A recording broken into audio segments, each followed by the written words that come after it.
All right, let's jump right in. The world around us is in constant motion, right? But all that change, it's not just random chaos. It's actually following a set of rules, a kind of secret, universal language that describes how everything is made and remade. And today, we're going to teach you how to speak it. I mean, have you ever really stopped to wonder what's going on when milk goes sour? Or when an iron nail gets all rusty? On the surface, those things seem totally unrelated, right? But here's the thing. They're actually speaking the same language. And it's not just sour milk and rust. Think about all these everyday changes. Grapes fermenting into wine, food cooking on a stove, even the way we digest our food or just, breathe. They all seem so different, but they're all part of the same big, hidden family. And that's the big secret, isn't it? Every single one of them is a chemical reaction. You can think of it like a silent conversation between atoms. These tiny building blocks are constantly rearranging themselves, creating brand new things. It's an invisible dance that changes absolutely everything. And the coolest part? This isn't some language only geniuses can learn. You can learn to read and write it. So stick with us for the next few minutes, and we'll give you the keys to unlock those chemical stories happening all around you, all the time. Okay, so if these reactions are literally everywhere, how do we catch them in the act? How do we know one of these atomic conversations is even happening? Well, it turns out there are a few dead giveaways, some telltale signs you can look for. Okay, check this out. Take a simple magnesium ribbon, right? When you burn it, it doesn't just glow, it explodes in this dazzling white flame. It's incredible to watch. And afterwards, you don't have a metal ribbon anymore. What's left is this totally different crumbly white powder. That's magnesium oxide. Or how about this one? If you drop some zinc granules into acid, you immediately see this fizzing, these bubbles just erupting. That's a gas being made right there in front of you. And if you touch the container, it actually gets warm. That's the reaction literally releasing energy as heat. So, you see what's happening? We're building a little detective's checklist. A solid turning into a powder? That's a change in state. A sudden change in color? A gas bubbling up? Or a change in temperature, getting hotter or colder? If you spot any of those clues, chances are you're looking at a chemical reaction. All right, so we can spot them.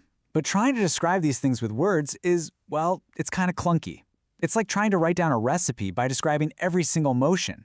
So chemists came up with a much better way, a kind of shorthand. Let's go back to that burning magnesium ribbon. Writing out, when a magnesium ribbon is burnt in oxygen, it gets converted to magnesium oxide. I mean, it's true, but wow, is it a mouthful. Imagine doing that for every single reaction. No way. It would take forever. So, step one in making this easier is the word equation. This is way cleaner, right? You just write what you start with, magnesium plus oxygen, then an arrow, and then what you end up with, magnesium oxide. The stuff on the left, we call those the reactants. The stuff on the right, that's the product. And that little arrow, it just means turns into or yields. But we can do even better. This is where we get to the real shorthand, the chemical equation. We just swap out the words for their symbols from the periodic table. Mg for magnesium, O2 for oxygen, and MgO for magnesium oxide. And boom, now we've got something that any chemist anywhere on Earth can read and understand instantly. This is it. This is the secret language. But hold on a second. If you look really closely at this, there's a problem. A big one. Count the atoms with me. We've got 1 Mg on the left, 1 on the right. Okay, cool. But look at the oxygen. We start with 2, and we end up with only 1? Where did the other one go? This is what we call a skeletal equation. It's like a rough draft, and right now it's breaking one of the most fundamental laws of the universe. And that brings us to the golden rule of chemistry, the one rule you can never, ever break. You can't just make atoms disappear or appear out of thin air. Every single atom you start with has to be there at the end. It's like cosmic accounting, and it's time to balance the books. This fundamental rule has a name, the law of conservation of mass. And all it really means is that matter can't be created or destroyed in a reaction. So the number of iron atoms you start with, it has to be the exact same number of iron atoms you end with. Same for oxygen, same for hydrogen, same for everything. Both sides of that arrow have to be perfectly equal. All right, so let's put this into practice. Let's solve a puzzle together. Here we've got iron reacting with water to make iron oxide and hydrogen gas. But if you look at the equation, it's a mess. The numbers don't add up at all. So how do we fix this? Okay, first step is always to just take inventory. Let's count them up. On the left side, the reactants, we've got 1 iron. On the right, the products, we have 3. Oof, not good. Hydrogen looks okay for now, 2 and 2. But oxygen? We start with 1 and end with 4.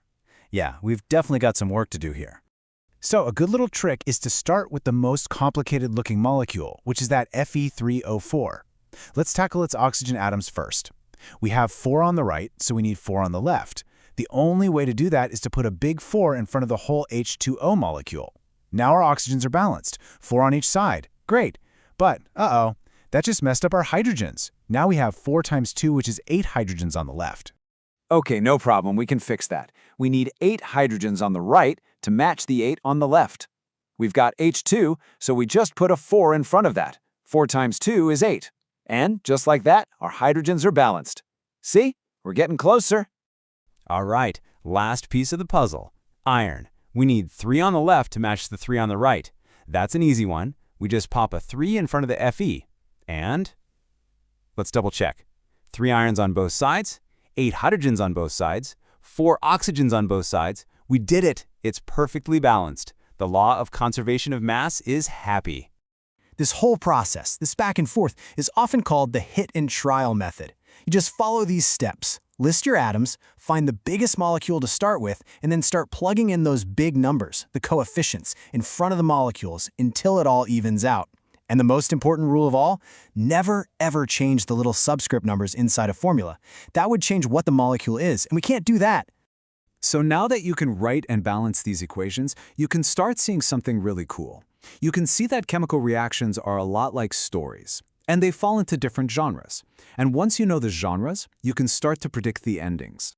Let's look at 2 of the most basic types. First, you have your combination reactions. This is pretty simple. 2 or more things get together to form one single bigger thing. A plus B makes C. Then you have the total opposite, decomposition. That's where one big thing breaks apart into smaller, simpler pieces. C breaks down into A and B, getting together and breaking up. Simple as that. So there you have it. You've just learned the alphabet, the chemical symbols. You've learned the grammar, how to balance equations, and you've even learned a couple of the basic story genres. You now have the key to start reading the universe's recipe book, to understand those silent conversations that shape absolutely everything. So the only question is, what will you go out and discover?